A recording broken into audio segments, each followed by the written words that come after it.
وعلى آل سيدنا مولانا محمد لا إله إلا الله لا إله إلا الله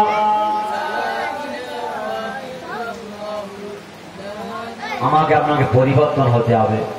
নবীর কামনাটাকে আমার আপনার দাম দিতে হবে না হলে কালকে আমাদের মহাশয়ের ময়দানে আমার আপনার ক্ষতির কারণ আছে জাহান্নামের আগুন এত ভয়াবহ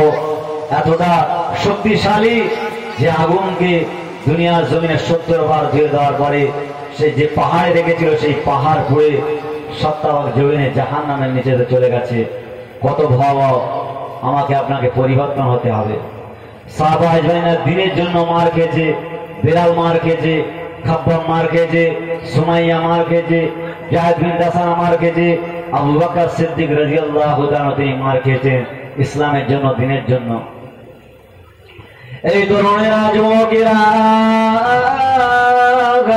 আমার আপনার নবী তো জানেন হাবিবুল্লাহকে জনাবে মুহাম্মদ রাসূলুল্লাহ সাল্লাল্লাহু আলাইহি ওয়াসাল্লাম উহুদের ময়দানে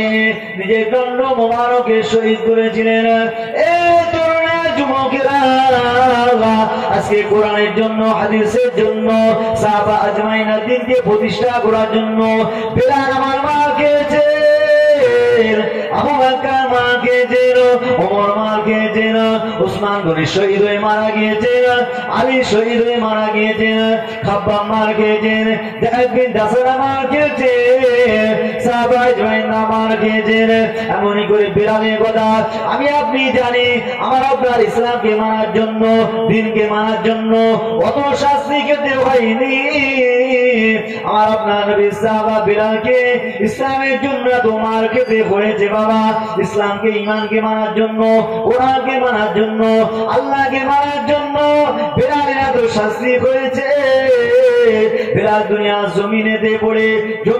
পড়ে আল্লাহ আল্লাহ আল্লাহ আল্লাহ আঘাত আঘাত আঘাত করছে আল্লাহ আল্লাহ করছেন বেলালকে তোমার মেরেছিলেন উমাইয়া বলেছিলেন এ বেলাল আল্লাহ বলা ছেড়ে দে মুহাম্মদকে ভুলে যা কোরআনকে ভুলে যা ইসলামকে ভুলে যা নাহলে তোকে মেরে শায়েস্তা করে দেব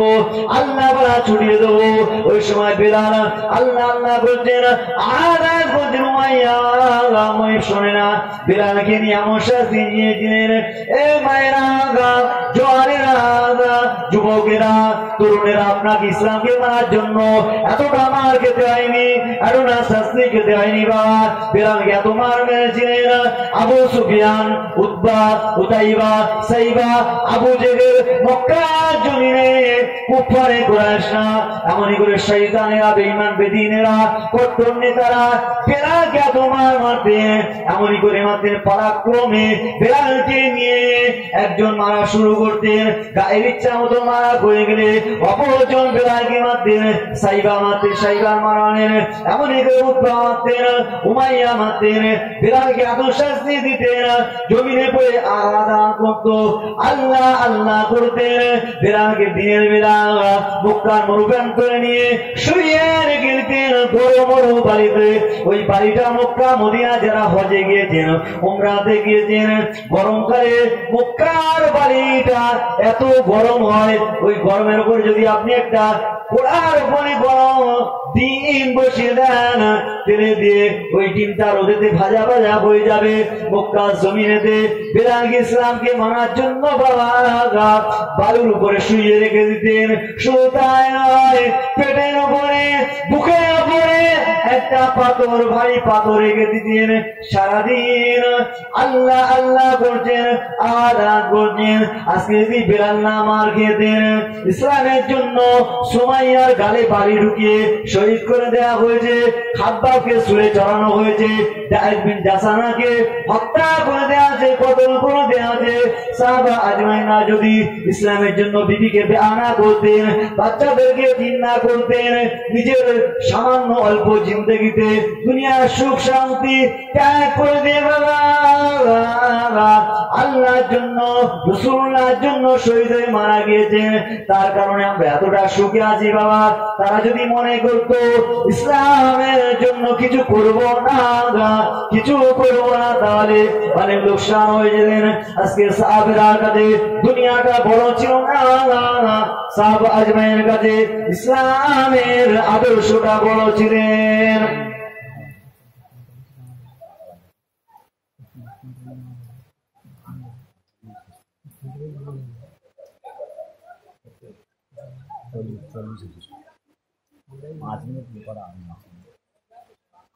দিনের জন্য ইসলামের জন্য এতটা মার খেয়েছে সাহাবা আজমাইনরা।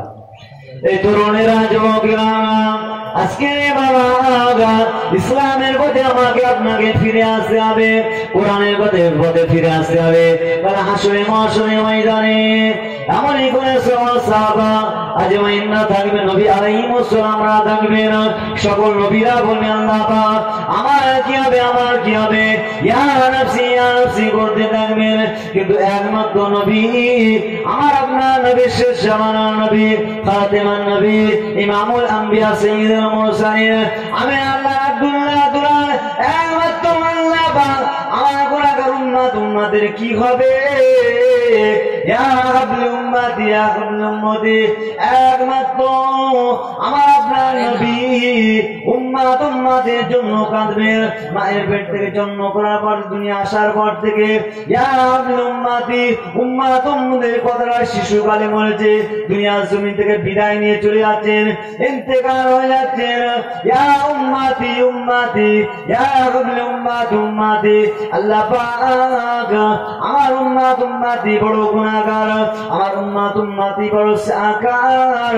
উম্মতের কথা সারা জিন্দেগি চিন্তা করেছেন, এখনো পর্যন্ত কবরে এসে আমার আপনার নবী কেঁদে কেঁদে কবরটা কাদা হয়ে গিয়েছে। আমার আপনার নবী এখনো পর্যন্ত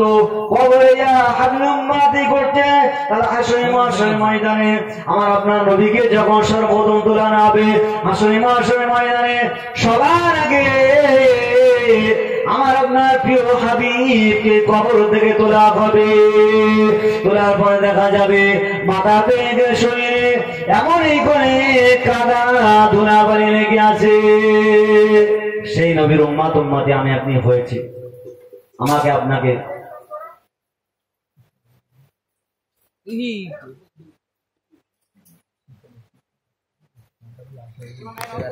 হ্যাঁ